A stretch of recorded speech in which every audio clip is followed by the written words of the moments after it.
안녕하세요. 인도네시아를 모욕하고 인종차별하는 일이 발생했습니다. 있어서는 안 될 일이에요. 사과해야 합니다.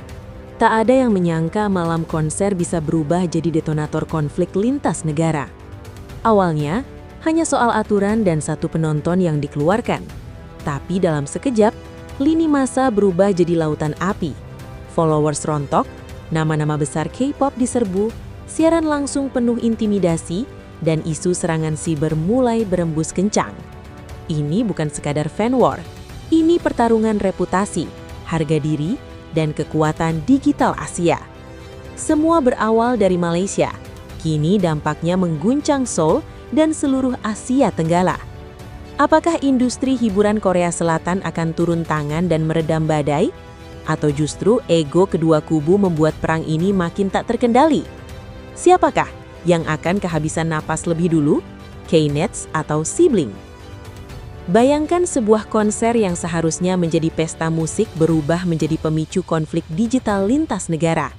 Semua bermula dari panggung megah yang menghadirkan band Korea Selatan, Day6, di Kuala Lumpur, Malaysia. Ribuan penonton bersorak, lampu-lampu panggung menyala, dan suasana penuh euforia. Namun di balik gemerlap itu, sebuah insiden kecil diam-diam menyalakan sumbu yang tak disangka akan meledak besar. Di tengah konser, seorang penonton asal Korea Selatan kedapatan menggunakan kamera profesional. Aturan penyelenggara jelas melarang alat perekam profesional demi hak cipta dan keamanan acara. Petugas pun mengambil tindakan tegas dengan meminta penonton tersebut meninggalkan venue. Bagi banyak orang, itu seharusnya selesai sebagai prosedur biasa. Namun era digital tidak mengenal kata biasa. Rekaman pengusiran itu beredar cepat di media sosial Korea Selatan. Narasi mulai dibentuk. Ada yang menyebut tindakan panitia berlebihan.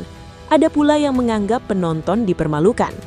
Dalam hitungan jam, emosi warganet Korea Selatan yang sering dijuluki K-Nets ramai-ramai membela sesama warga negaranya. Awalnya, kritik diarahkan pada penyelenggara konser. Tetapi diskusi itu berubah arah.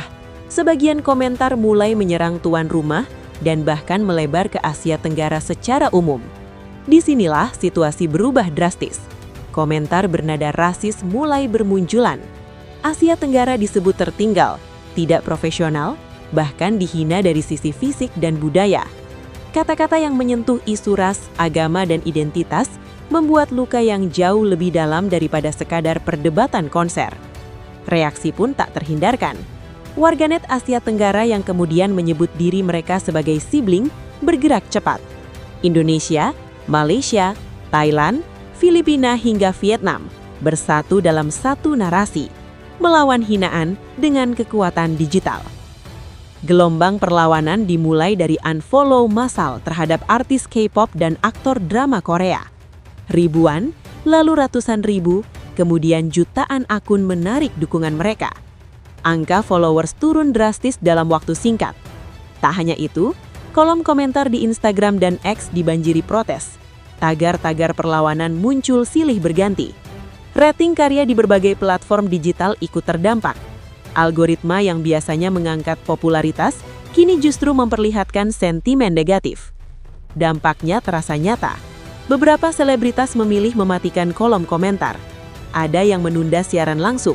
Bahkan muncul pengakuan dari sebagian figur publik yang merasa stres dan tertekan akibat serangan digital yang masif. Ancaman anonim mulai muncul saat live streaming berlangsung. Kata-kata keras, intimidasi, dan peringatan keras membanjiri layar. Situasi ini membuat sebagian idol dan agensi meningkatkan pengamanan akun mereka. Konflik ini tak lagi sekadar perang komentar. Komunitas hacker yang mengatasnamakan solidaritas Asia Tenggara dikabarkan mulai bergerak. Beberapa situs hiburan Korea Selatan disebut mengalami gangguan. Meski tidak semua klaim terverifikasi, isu tersebut cukup membuat industri waspada. Agensi hiburan mulai memperketat sistem keamanan digital. Mereka menyadari bahwa reputasi di era internet sangat rapuh. Satu badai sentimen bisa menggoyang fondasi bisnis yang dibangun bertahun-tahun. Media Korea Selatan pun mulai mengangkat fenomena ini. Mereka menyoroti apa yang disebut unfollow tsunami dari kawasan ASEAN. Angka engagement yang turun drastis menjadi alarm keras bagi industri Hallyu. Selama ini, Asia Tenggara dikenal sebagai pasar setia gelombang budaya Korea. Konser selalu penuh, album terjual tinggi, dan interaksi digital luar biasa aktif. Ketika kawasan ini kompak menarik dukungan, efeknya langsung terasa pada statistik global. Brand-brand internasional yang bekerja sama dengan idol K-pop pun mulai berhitung. Reputasi digital adalah aset. Jika sentimen publik negatif, nilai komersial otomatis tergerus. Sebagian analis menilai insiden ini hanyalah puncak gunung es. Ada akumulasi sentimen lama tentang stereotip dan sikap superior sebagian kecil warganet. Ketika hinaan menyentuh identitas, reaksi balik menjadi jauh lebih keras.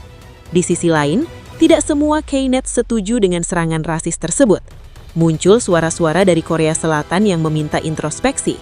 Mereka mengingatkan bahwa Asia Tenggara adalah tulang punggung popularitas global banyak artis.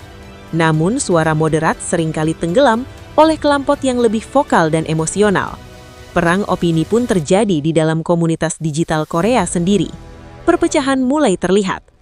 Pengamat komunikasi digital menyebut konflik ini sebagai contoh nyata perang tanpa senjata.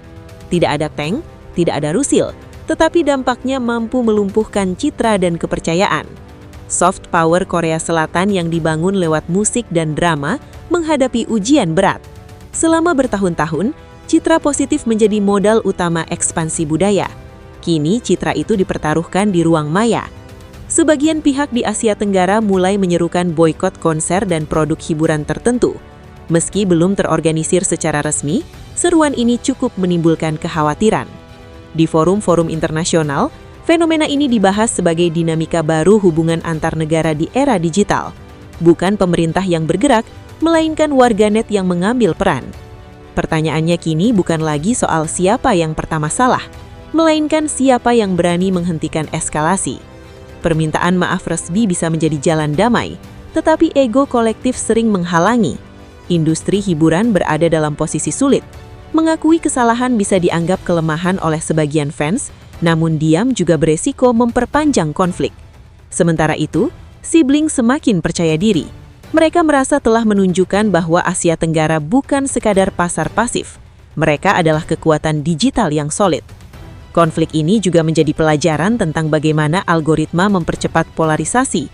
Konten yang memicu emosi lebih cepat menyebar daripada klarifikasi yang tenang.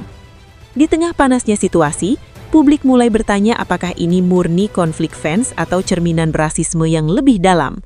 Pertanyaan itu terus bergema di kolom komentar. Beberapa tokoh opini di Asia menyerukan dialog dan edukasi digital.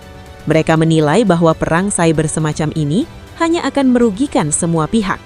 Namun, internet memiliki ingatan panjang.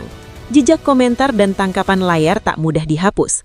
Luka digital seringkali bertahan lebih lama daripada konflik di dunia nyata.